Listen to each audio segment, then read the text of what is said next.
आज की वाणी में हम एक ऐसी कथा में प्रवेश करते हैं जो आपके भीतर की यात्रा का द्वार खोल सकती है। ये कथा केवल एक घटना नहीं है, ये आपके जीवन का दर्पण है। ये आपको दिखाएगी कि मार्ग क्यों कठिन है और क्यों बहुत कम व्यक्ति मंजिल तक पहुंच पाते हैं। और यदि आप इस रहस्य को समझ लें तो आपकी साधना, आपकी ध्यान यात्रा, आपका आंतरिक रूपांतरण एक नई दिशा पकड़ लेगा। आप सुन रहे हैं आत्मज्ञान, ध्यान और जागरण की वो वाणी जो आपके भीतर सोई हुई चेतना को जगाने के लिए है। यदि आप ऐसे ही गहरे आध्यात्मिक अनुभव चाहते हैं तो इस यात्रा में जुड़े रहें और अभी इस चैनल को सब्सक्राइब करें। एक प्राचीन आश्रम में एक घटना घटी। एक संदेश आया कि एक योग्य सन्यासी को दूर स्थित आश्रम में भेजा जाए, लेकिन गुरु ने एक नहीं 10 सन्यासियों को भेज दिया। यहां से ही रहस्य शुरू होता है। 3 सप्ताह बाद खबर आई कि केवल एक ही सन्यासी पहुंचा, बाकी रास्ते में रुक गए। क्यों रुक गए? पहले ही गांव में एक व्यक्ति ने एक सन्यासी को रोक लिया। सुंदरता, धन, सुविधा, संबंध सब उसके सामने रख दिए गए और वो वहीं रुक गया।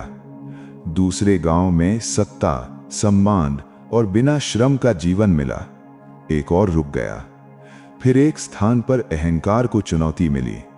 एक सन्यासी सत्य को सिद्ध करने में ही अटक गया और वो भी रुक गया। धीरे धीरे केवल एक ही बचा और वही पहुंचा। यही जीवन का सत्य है। मार्ग कठिन नहीं है, मार्ग स्पष्ट है, लेकिन प्रलोभन बहुत है। हर कदम पर कुछ ऐसा मिलेगा जो आपको रोक लेगा। कभी धन, कभी प्रेम, कभी प्रतिष्ठा, कभी अहंकार, कभी ज्ञान का भ्रम। और हर बार आपको लगेगा कि यही सही है, यही परमात्मा की इच्छा है। लेकिन सच्चाई ये है कि ये सब रुकने के बहाने हैं। ध्यान रखें, मार्ग ऊपर की ओर है। ये चढ़ाई है, इसमें प्रयास चाहिए, जागरूकता चाहिए, निरंतरता चाहिए। नीचे गिरना आसान है, ऊपर उठना कठिन है। इसीलिए कहा गया, 10 चलते हैं तब एक पहुंचता है। और इससे भी गहरा सत्य ये है कि 1000 बुलाए जाते हैं और एक चुना जाता है, क्योंकि बुलाया जाना पर्याप्त नहीं है, जाल में फंस जाना पर्याप्त नहीं है, योग्य होना आवश्यक है। जीवन भी एक जाल की तरह है। आप बार बार अवसरों में फंसते हैं, आपको बार बार अवसर मिलते हैं, ध्यान के, जागरण के, आत्मबोध के, लेकिन हर बार आप कहीं ना कहीं रुक जाते हैं। कभी इच्छा आपको रोक लेती है, कभी भय रोक लेता है, कभी सुविधा रोक लेती है और आप फिर वहीं रह जाते हैं। इसलिए समझ लें, मार्ग की कठिनाई बाहर नहीं है, मार्ग की कठिनाई आपके भीतर है। आपके भीतर जो आकर्षण है वही आपकी बाधा है। आपके भीतर जो अधूरापन है वही आपको रोकता है। जब तक भीतर पूर्णता नहीं आती तब तक हर प्रलोभन आपको आकर्षित करेगा, और जब भीतर पूर्णता आ जाती है तब कोई भी प्रलोभन आपको छू नहीं सकता। यही ध्यान का सार है, यही माइंडफुलनेस का रहस्य है, यही इनर पीस का द्वार है। जब आप भीतर स्थिर हो जाते हैं तब बाहर की कोई शक्ति आपको विचलित नहीं कर सकती। अब इस यात्रा को यहीं न रोकें, अपने भीतर देखें, कहां आप रुक गए हैं, किस जगह आप ठहर गए हैं, कौन सा प्रलोभन आपको आगे बढ़ने से रोक रहा है। उसे पहचानना ही जागरण की शुरुआत है। अगले चरण में हम और गहराई में उतरेंगे, जहां आप जानेंगे कि क्यों बार बार अवसर मिलने के बावजूद भी व्यक्ति चुना नहीं जाता। अब इस कथा को और गहराई में समझें। परमात्मा जाल फेंकता है, लाखों उसमें फंसते हैं, पर चुने वही जाते हैं जो तैयार होते हैं। बाकी फिर संसार में लौटा दिए जाते हैं। ये सुनकर भीतर एक झटका लगता है, क्योंकि ये केवल कहानी नहीं है, ये आपके अपने जीवन की कथा है। आप भी बार बार जाल में फंसे हैं, असंख्य बार। ध्यान के क्षण आए हैं, शांति के क्षण आए हैं, सत्य की झलक मिली है, लेकिन हर बार आप लौट गए हैं। क्यों लौट गए? क्योंकि जाल में फंस जाना पर्याप्त नहीं है, योग्य होना आवश्यक है। ध्यान रखें, साधना केवल बाहरी क्रियाओं का नाम नहीं है। व्रत, उपवास, प्रार्थना, आश्रम, त्याग, ये सब जाल में फंसने के उपाय हो सकते हैं, लेकिन चुने जाने के लिए कुछ और चाहिए। भीतर की शक्ति चाहिए, चेतना की परिपक्वता चाहिए, आत्मबोध की आग चाहिए। जब तक भीतर वो अग्नि नहीं जलती, तब तक हर साधना अधूरी रह जाती है। इस संसार में सब कुछ पाना आसान है। धन, पद, प्रतिष्ठा, संबंध, इन सब को आप वैसे ही पा सकते हैं जैसे आप हैं। लेकिन परमात्मा को पाना कठिन है, क्योंकि वहां आपको बदलना पड़ता है। वहां आपका पुराना स्वरूप नहीं चलता, वहां आपको रूपांतरित होना पड़ता है। आप जैसे हैं वैसे ही रहते हुए सत्य को नहीं पा सकते। आपको कुछ वैसा होना होगा जैसा सत्य है। थोड़ी सी झलक, थोड़ी सी किरण आपके भीतर जागनी चाहिए। जैसे दूध में थोड़ा सा दही डाल दिया जाए तो पूरा दूध दही बन जाता है, वैसे ही आपके भीतर भी थोड़ी सी दिव्यता का अंकुर चाहिए। वही आपको पूर्ण रूपांतरण की ओर ले जाएगा। और यही सबसे कठिन है, क्योंकि इसका अर्थ है आपको अपनी पूरी जीवन शैली बदलनी होगी। आपको अपने विचार, अपने व्यवहार, अपनी इच्छाएं, अपने संस्कार, सब कुछ रूपांतरित करना होगा। और यही अधिकांश व्यक्ति रुक जाते हैं। वे बाहर पूजा करते हैं, मंदिर जाते हैं, प्रार्थना करते हैं, लेकिन भीतर कोई परिवर्तन नहीं होता।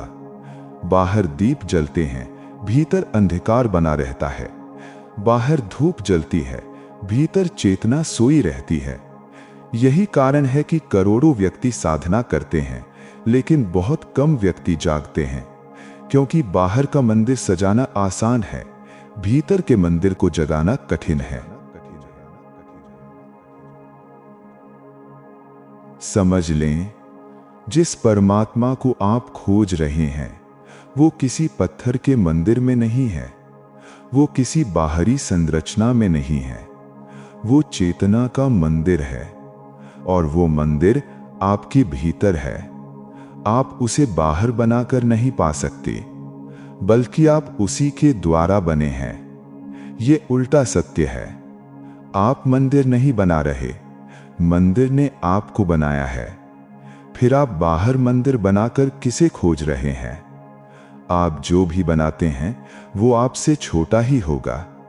आपकी बनाई मूर्ति आपसे बड़ी नहीं हो सकती। आपकी बनाई पूजा आपसे गहरी नहीं हो सकती, क्योंकि उसमें आपका ही प्रतिबिंब होगा।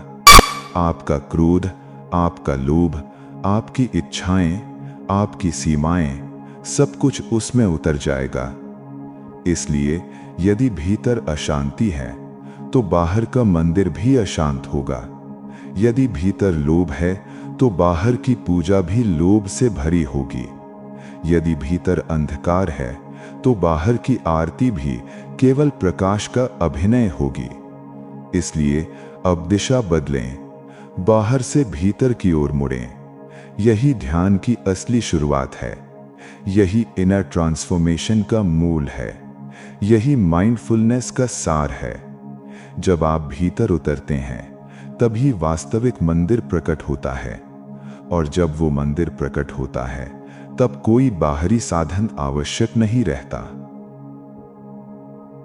आप जहां हैं, जैसे हैं, वही आपकी धुन संसार में गूंज रही है।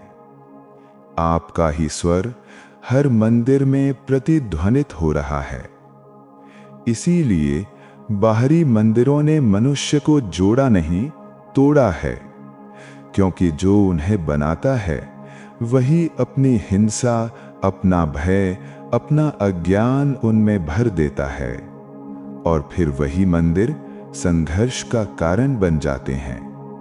जहां प्रेम होना चाहिए था, वहां विभाजन खड़ा हो जाता है।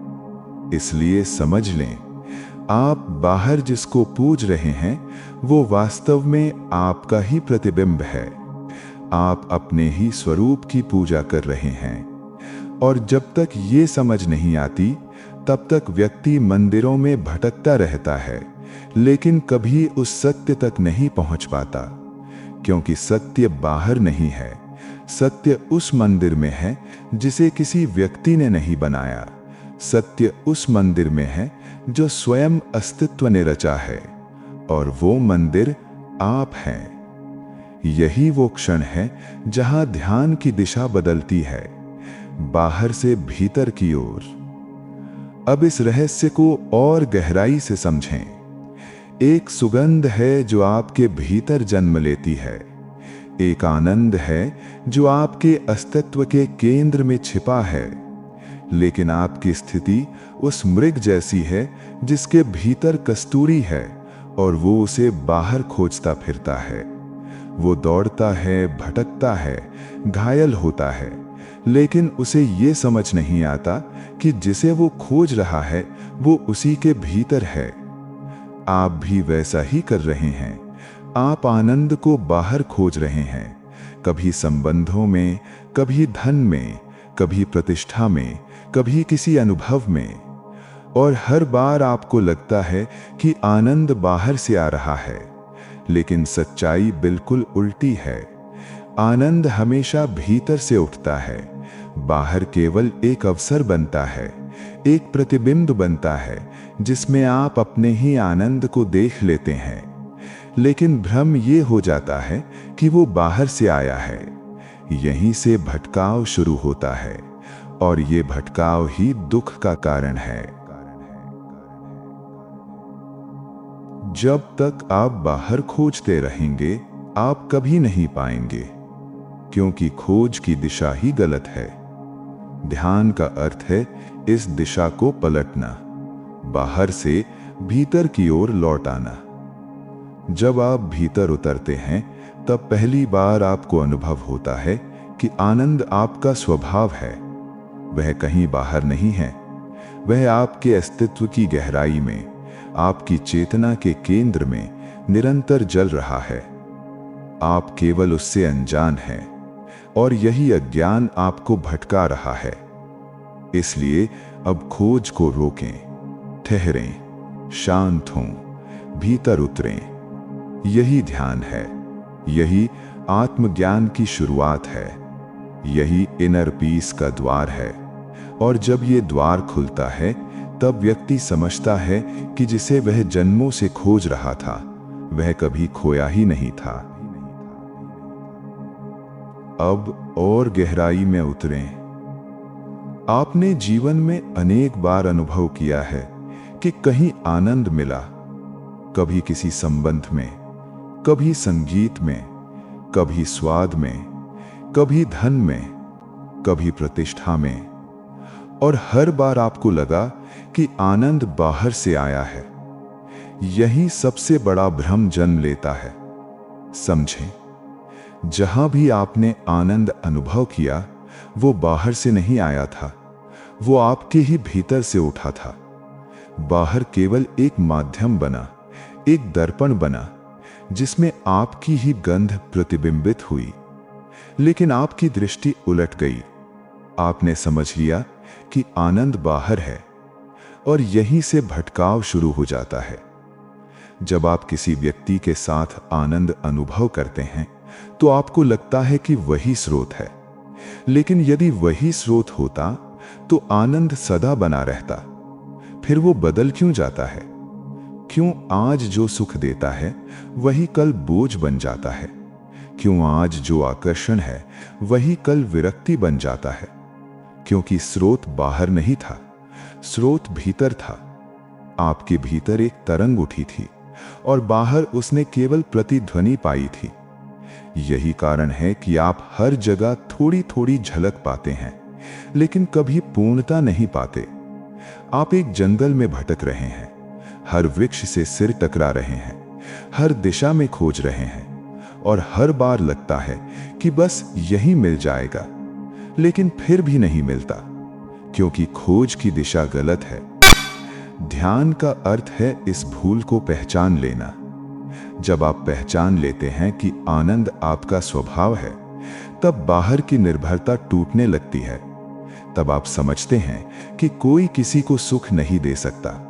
केवल एक सुविधा हो सकती है जहां आपकी अपनी ही गंध आपको वापस सुनाई दे जाए।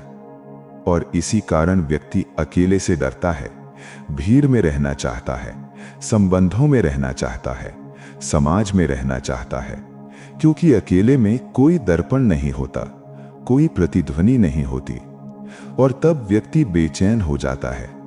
लेकिन यही बेचैनी ध्यान का द्वार है। यदि आप उस अकेलेपन में ठहर जाएं, भागे नहीं, तो पहली बार आप सीधे अपने स्रोत से मिलेंगे, और तब आपको किसी बाहरी माध्यम की आवश्यकता नहीं रहेगी। अब एक और गहरी बात समझें। जब भी आप पूरी तल्लीनता में होते हैं, तभी आनंद प्रकट होता है। जब विचार रुक जाते हैं, जब मन शांत हो जाता है, तभी भीतर की सुगंध उठती है। यही ध्यान है। तल्लीनता ही ध्यान है। चाहे वो संगीत में हो, चाहे भोजन में हो, चाहे किसी क्षण में पूर्ण उपस्थिति में हो। जैसे ही आप पूर्ण होते हैं, भीतर का द्वार खुल जाता है। क्षण भर के लिए ही सही, आप अपने वास्तविक स्वरूप को छू लेते हैं। लेकिन फिर मन लौट आता है और द्वार बंद हो जाता है। अब साधना ये नहीं है कि आप बाहर और अधिक खोजें। साधना ये है कि आप उस तल्लीनता को स्थिर करें, उसे गहरा करें, ताकि वो क्षणिक न रहे, बल्कि आपका स्वभाव बन जाए। यही मेडिटेशन है, यही सेल्फ रियलाइजेशन का मार्ग है, यही इनर पीस की अवस्था है। अब रुकें, गहराई से अनुभव करें। जो भी आनंद आपने कभी पाया है, वो आपका ही था। आप ही स्रोत हैं। और जैसे ही ये समझ भीतर उतरती है, आपकी पूरी यात्रा बदल जाती है। अब खोज समाप्त होने लगती है और अनुभव शुरू होता है।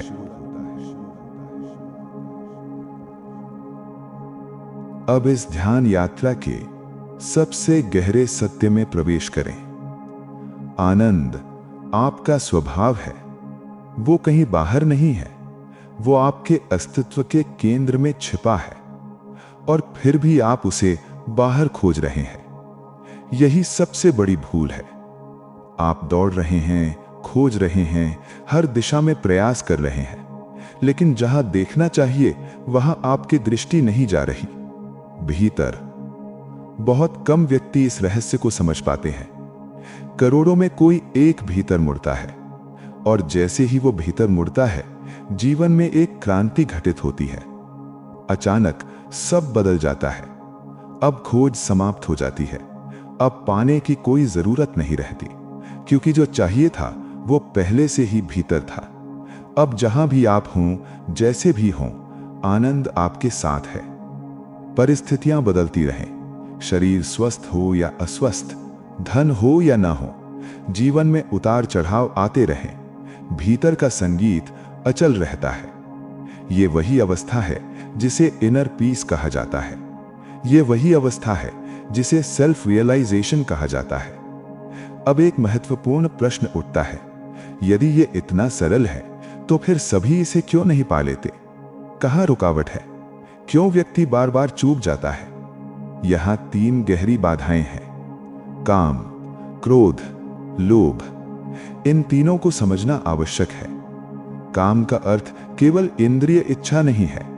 काम का अर्थ है असंतोष, जो है उससे संतुष्ट न होना। और अधिक चाहिए, कुछ और चाहिए, कुछ बेहतर चाहिए। यही काम है। यहां तक कि परम सत्य को पाने की इच्छा भी काम है। जब तक चाह है, तब तक मन भविष्य में रहेगा, और जहां भविष्य है वहां वर्तमान खो जाता है, और जहां वर्तमान खो गया वहां ध्यान असंभव हो जाता है, क्योंकि ध्यान केवल अभी में घटता है। जब आप पूरी तरह इस क्षण में होते हैं तभी द्वार खुलता है, लेकिन कामना आपको भविष्य में खींच ले जाती है और इसी के साथ जुड़ा है लोभ। जो आपके पास है उसे पकड़े रहना, छोड़ने का भय। एक तरफ आप भविष्य की ओर भाग रहे हैं, दूसरी तरफ अतीत को पकड़े हुए हैं, और इन दोनों के बीच आपका वर्तमान खो जाता है। यही दुख का कारण है, यही अशांति का कारण है। और फिर व्यक्ति कहता है जीवन कठिन है, लेकिन कठिनाई जीवन में नहीं है, कठिनाई आपके पकड़ने और भागने में है। जब कामना समाप्त होती है तब पहली बार संतोष जन्म लेता है, और संतोष का अर्थ ये नहीं है कि आप समझौता कर रहे हैं। संतोष का अर्थ है आप पूर्ण हैं, जो है वही पर्याप्त है। और जैसे ही ये अनुभव गहराता है, कामना स्वयं गिर जाती है, फिर मन शांत हो जाता है, फिर भीतर का द्वार खुलने लगता है। यही ध्यान की अवस्था है। अब इस क्षण को महसूस करें। कुछ भी पाने की इच्छा छोड़ दें, कुछ भी पकड़ने की कोशिश छोड़ दें। बस जो है उसे स्वीकार करें और उसी में डूब जाएं। यहीं से आपका वास्तविक रूपांतरण शुरू होता है। अब इस सत्य को और भी सूक्ष्मता से देखें। सपने कभी पूरे नहीं होते, क्योंकि उनका स्वभाव ही फैलते जाना है। आप जितना उन्हें पूरा करने के करीब आते हैं, वे उतने ही बड़े हो जाते हैं। जैसे कोई गुब्बारा हो जिसमें आप हवा भरते जाएं और वो फैलता ही जाए। कामना भी ऐसी ही है। उसे पूरा करने के लिए कुछ करना नहीं पड़ता, सिर्फ कल्पना करनी होती है और वो बढ़ती चली जाती है। आप बैठे बैठे अनंत इच्छाएं बना सकते हैं, और यही दुख का कारण है, क्योंकि जितनी बड़ी कामना उतनी ही बड़ी कमी का अनुभव। आपके पास जो है वो छोटा लगने लगता है, और धीरे धीरे आप स्वयं को गरीब अनुभव करने लगते हैं। समझें, कोई आपको गरीब नहीं बना रहा है, आप अपनी कामनाओं से स्वयं को गरीब बना रहे हैं। ये एक गहरा मनोवैज्ञानिक सत्य है। जब तक आप तुलना करते हैं और भविष्य की कल्पनाओं में जीते हैं, तब तक आप कभी तृप्त नहीं हो सकते। इसीलिए कुछ व्यक्ति सब कुछ होते हुए भी दुखी हैं, और कुछ व्यक्ति कुछ भी न होते हुए भी शांत हैं। राज भीतर है। जो व्यक्ति इस क्षण में तृप्त है वही सम्राट है, और जो भविष्य में सुख खोज रहा है वो भिखारी है। यहाँ एक बहुत सूक्ष्म समझ चाहिए। संतोष का अर्थ ये नहीं है कि आप जीवन से भाग रहे हैं। संतोष का अर्थ है आप इस क्षण में पूर्ण हैं। आपके भीतर कोई कमी नहीं है। जब ये अनुभव गहरा होता है तो कामना स्वयं गिर जाती है, और जैसे ही कामना गिरती है, मन वर्तमान में स्थिर हो जाता है।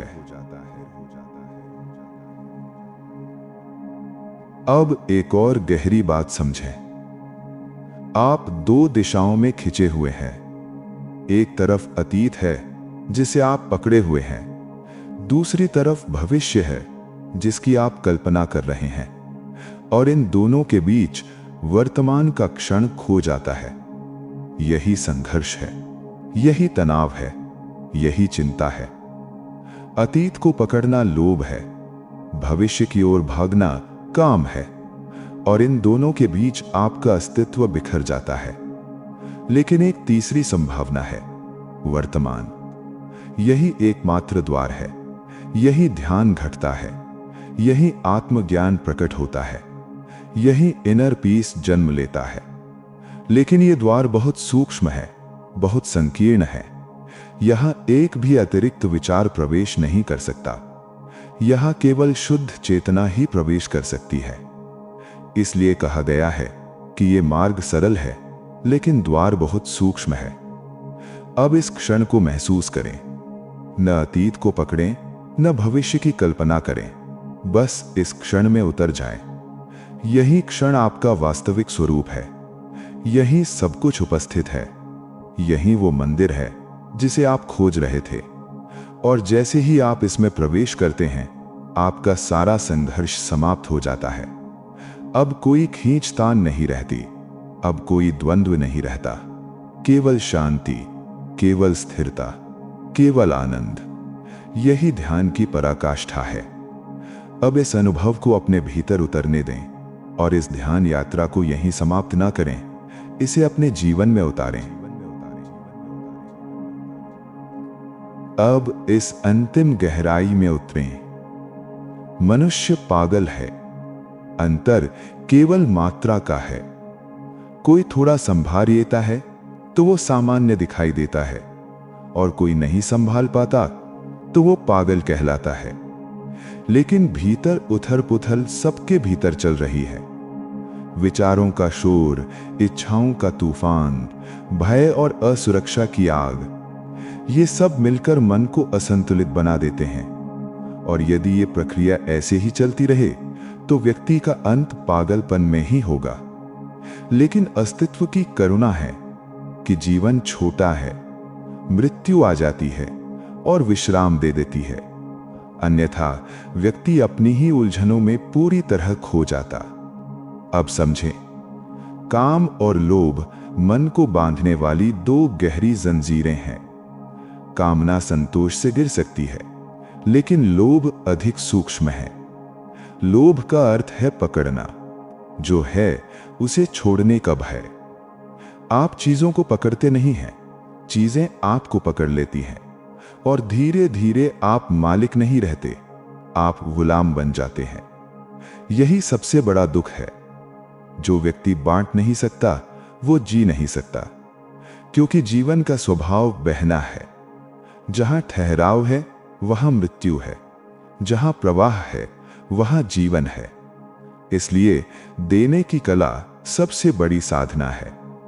जब आप देते हैं तभी पहली बार आपको अनुभव होता है कि आप मालिक हैं। जो बांट सकता है वही समृद्ध है, और जो पकड़ता है वो चाहे कितना भी धनवान हो, भीतर से दरिद्र है। कृपणता जीवन की सबसे बड़ी कुरूपता है, क्योंकि उसमें प्रेम नहीं होता, उसमें सहजता नहीं होती, उसमें खुलापन नहीं होता। वो व्यक्ति धीरे धीरे पत्थर बन जाता है, उसका हृदय बंद हो जाता है, उसकी संवेदनशीलता मर जाती है, और फिर जीवन केवल एक बोझ बन जाता है। ध्यान रखें, संपत्ति की रक्षा करने वाला मालिक नहीं होता, वो केवल पहरेदार होता है। मालिक वो है जो बांट सकता है, जो दे सकता है, और यही ध्यान का अंतिम द्वार है। जब आप देना सीख जाते हैं तब आपके भीतर से भय समाप्त हो जाता है, और जहां भय समाप्त होता है वहीं प्रेम जन्म लेता है, और जहां प्रेम है वहीं परमात्मा का अनुभव होता है। अब इस पूरी यात्रा को भीतर उतारें, बाहर मत खोजें, भीतर उतरें। पकड़ना छोड़ें, बहना सीखें, मांगना छोड़ें, धन्यवाद देना सीखें, और धीरे धीरे आप पाएंगे कि जिस सत्य को आप खोज रहे थे वो आपके भीतर ही प्रकट हो रहा है। यही ध्यान है, यही आत्म ध्यान है, यही मुक्ति है। अब इस वाणी को अपने जीवन में उतारें, और यदि ये यात्रा आपके भीतर गूंज रही है तो इस ध्यान मार्ग पर आगे बढ़ने के लिए चैनल को सब्सक्राइब अवश्य करें। धन्यवाद।